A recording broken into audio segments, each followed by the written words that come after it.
6월 2일 화요일 새생명의 아침입니다. 다 함께 기도하겠습니다. 살아계신 주님, 오늘도 새벽을 깨워 주님의 은혜 앞에 세워주심을 감사합니다.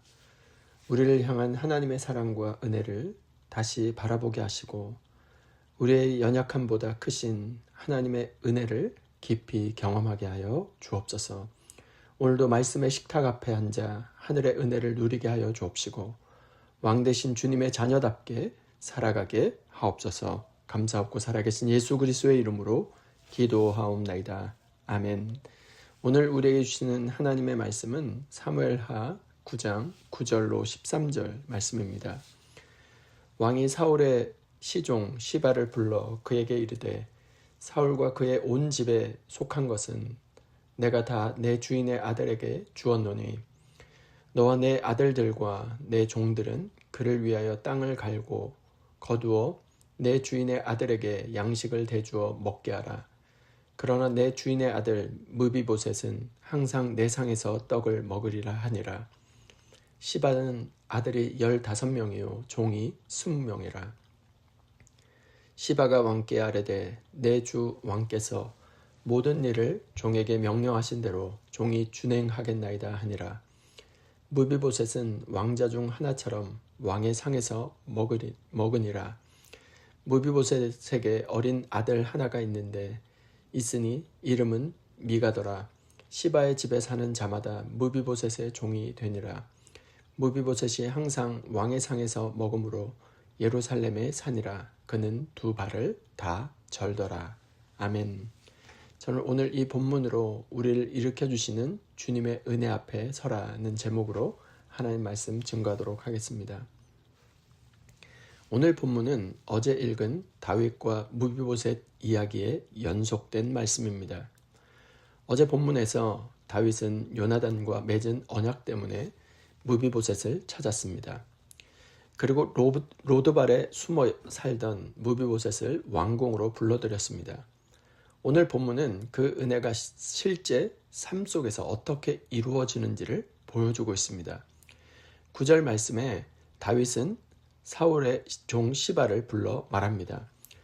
왕이 사울의 시종 시바를 불러 그에게 이르되 사울과 그의 온 집에 속한 것은 내가 다 내 주인의 아들에게 주었노니. 잃어버렸던 모든 것을 다 회복시켜 줍니다. 땅도 돌려주고 종들도 붙여주고 생활도 책임져 줍니다. 그러나 오늘 본문의 말씀의 핵심은 단순히 재산이 회복되었다는 말씀이 아닙니다. 본문은 계속해서 반복합니다. 10절과 11절과 13절에 왕의 상에서 먹으리라. 이 말씀을 계속 반복해 주고 있습니다.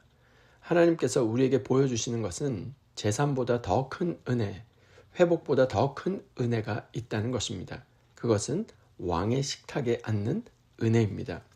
오늘 말씀을 통해서 우리를 일으켜주시는 주님의 은혜를 함께 바라보고자 합니다. 첫 번째 주시는 교훈은 주님의 은혜는 우리의 과거보다 크다는 것입니다. 11절 말씀입니다.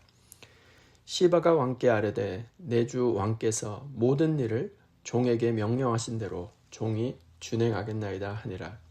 무비보셋은 왕자 중 하나처럼 왕의 상에서 먹으니라. 무비보셋의 과거를 한번 상상해 보시길 바랍니다.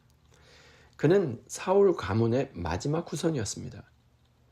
왕이 바뀌었다는 것은 정치적으로 그 가문이 제거되어야 될 사람 중에 하나였다는 것입니다.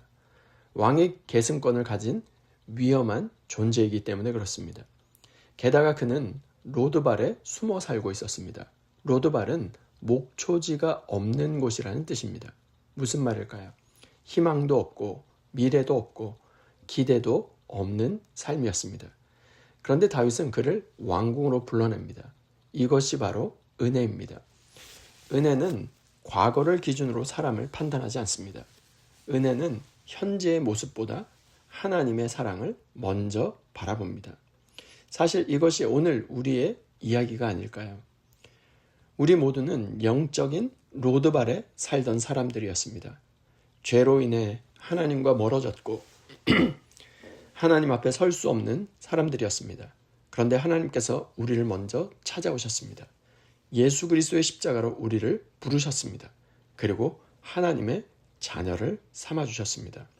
에베소서 2장 8절에 너희는 그 은혜에 의하여 믿음으로 말미암아 구원을 받았으니 이것은 너희에게서 난 것이 아니요 하나님의 선물이라. 우리가 여기까지 온 것은 전적인 하나님의 은혜인 것입니다. 그러므로 과거에 묶여 살지 마시길 바랍니다. 실패에 묶여 살지 마시길 바랍니다. 하나님의 은혜는 우리의 과거보다 훨씬 더 크기 때문입니다. 우리의 과거를 다 덮고도 남는 하나님의 은혜 앞에 서서 다시 일어날 수 있기를 주님의 이름으로 축원드립니다. 두 번째 교훈은 주님의 은혜는 우리의 연약함 속에서도 우리를 식탁에 앉히신다는 것입니다. 13절 말씀입니다. 무비보셋이 항상 왕의 상에서 먹음으로 예루살렘의 산이라. 그는 두 발을 다 절더라. 오늘 본문의 가장 중요한 문장은 사실 이 말씀입니다. 성경은 왜 굳이 마지막에 그는 두 발을 다 절더라 라고 기록해 놓았을까요? 왕의 식탁에서 먹었다는 사실만 기록해도 충분하지 않습니까? 그런데 하나님은 의도적으로 그의 연약함을 숨기지 않으십니다. 무비보셋은 왕궁에 들어왔지만 다리가 낫지 않았습니다. 왕자처럼 대우를 받았지만 여전히 절뚝거렸습니다. 식탁에 앉았지만 연약함은 그대로였습니다. 그런데 다윗은 그를 식탁에서 내쫓지 않았습니다. 이것이 바로 복음입니다. 우리는 종종 생각합니다. 내가 좀 나아지면 하나님께 가까이 갈 수 있을 것이다. 내가 좀 더 거룩해지면 하나님께 사랑을 받을 것이다. 그러나 하나님은 그렇게 말씀하지 않으십니다. 하나님은 연약한 우리를 먼저 부르십니다. 상처 입은 채로 부르십니다. 절뚝거리는 채로 부르십니다. 그리고 식탁에 앉히십니다.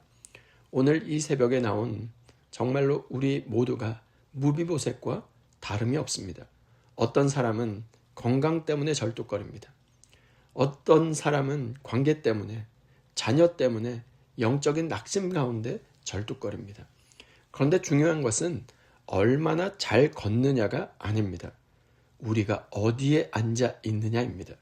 오늘 우리는 왕의 식탁 앞에 앉아 있습니다.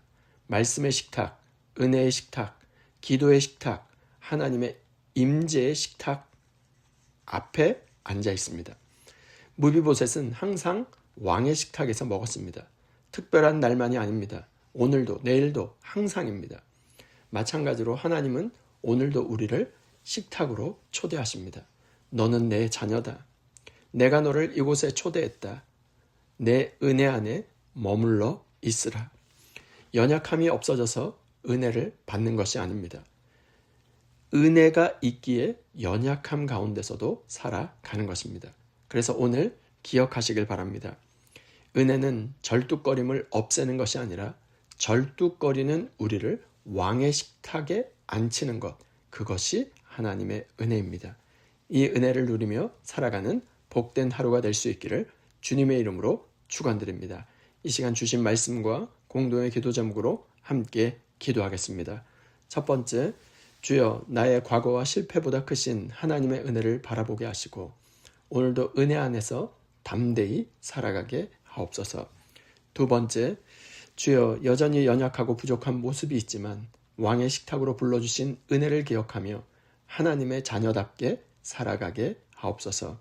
세 번째, 암과 각종 질병으로 고통 중에 있는 환우들을 기억하사 절뚝거리는 무비보셋을 찾아가 일으켜 세우셨던 주님께서 친히 찾아가 주셔서 치유와 회복의 은혜로 다시 일으켜 세워 주옵소서.